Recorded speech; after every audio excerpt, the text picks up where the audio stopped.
love, welcome to the Arielle Show. I'm Arielle, and I'm sure this has been a pretty tough week for a lot of us with the passing of Chester Bennington.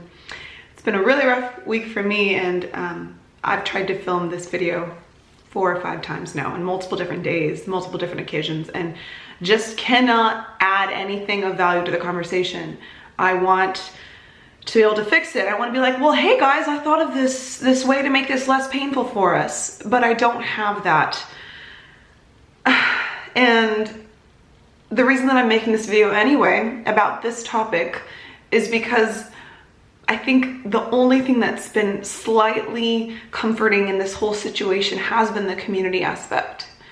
Just going online and seeing how many other lives have been touched by Chester and by Linkin Park, and seeing the renewed focus on mental health and taking depression seriously, not passing things off as teen angst, which is very close to my heart. Like all that are positive things, if you can call them that, that have surfaced throughout this tragedy. But you guys, this hit me really hard. Thursday and Friday, I was just bawling pretty consistently. And the thing that made it so challenging for me was Linkin Park is the reason that I am a musician. I have shared this before. There was a very defining moment on my bed, 13, 14 years old, listening to Hybrid Theory, realizing they made me feel so understood, and they just made me feel something, you know, and I wanted to be able to affect and impact people in the same way that they affected and impacted me. So literally, I have built my life around that moment. Like my entire life's work, all the creativity, the kind of songs that I write, the music, but more than that, myself, my very soul is kind of centered around this idea of trying to recycle all the pain that I felt in my teen years and trying to help people get out of that the way that Linkin Park helps me. So if they hadn't come along, I don't know, like my life would look very dramatically different.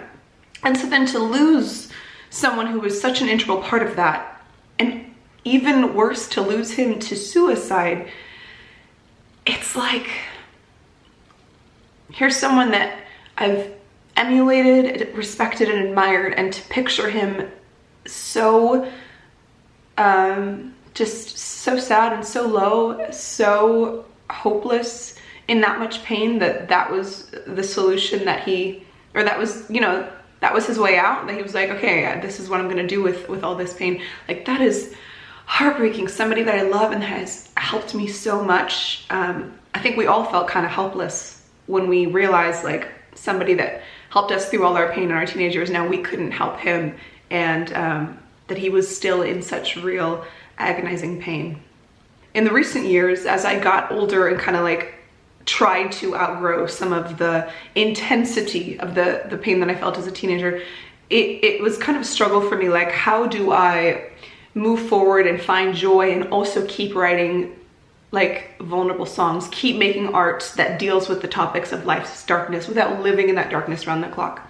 And that's kind of like this whole concept of turning your pain into art. Like, that's been a huge part of my focus in the book and the class I taught on Warped and all this about, hey guys, like, we don't have to be miserable in order to help other people in that place. We can be honest and connect with the pain when we need to, but we don't have to live in it. It doesn't have to take us over. And then to imagine that the guy that inspired that in my life was feeling that intense pain, it's like, I just want all of you guys to keep moving forward, no matter how low you are, you know. And I hope that suicide and depression and all of the darkness that surrounds those topics, or self-harm, I hope it becomes less taboo to talk about. And I hope that more and more of us feel that we can get the help that we need. I just don't want any of you, my precious community, to feel that low.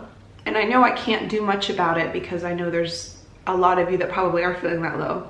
But as someone who has been really, really effing low, you guys, I am not as low anymore. In fact, a lot of days I have a huge gratitude for my life and feel really awesome and am so happy to be alive. Like, and I have genuine joy in my life and peace in replacement of all the anxiety that I used to experience. Like, these are things that I have in my life now, and so I want to say it's possible.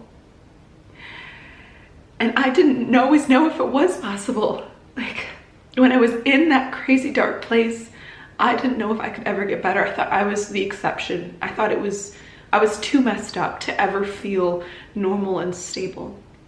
And I was scared of fighting for my joy because I didn't want to become like everyone else who was normal and happy and preppy and boring and, you know, like a washed up adult like that. Those things scared me to death. And so a lot of times I think I subconsciously chose to stay in that crazy dark place over trying to fight my way out, because on the other side, like in the light, in the happiness, I didn't know if I would still be myself. I didn't know if I would recognize myself, and I didn't want to lose everything about me that made me unique. Like, that was my soul.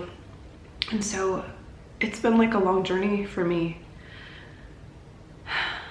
but there's hope. I mean, it sounds so cheesy, but I don't know. I guess I'm just saying I'm living proof. Like, I really feel like I was really there in the really intensity of the pain, and now I feel a lot of light and joy in my life. And it's because I've put a lot of time, a lot of focus, a lot of work into this, and it's possible for you too. Consider this possibility that you too have a shot at a bigger, better, brighter life. I think that's what I got for you today. My heart. We're doing a live stream Friday night with our patrons with Icon Army headquarters. And I think we're gonna be talking a little bit more about this whole crazy Linkin Park thing. We might even do a Linkin Park cover. So that'll be Friday, whatever date that is. Nobody knows, 28th or something. I love you. I hope you have a really good weekend, and I wish I could just reach through the camera and just like give you my love, but this episode will have to do. Bye.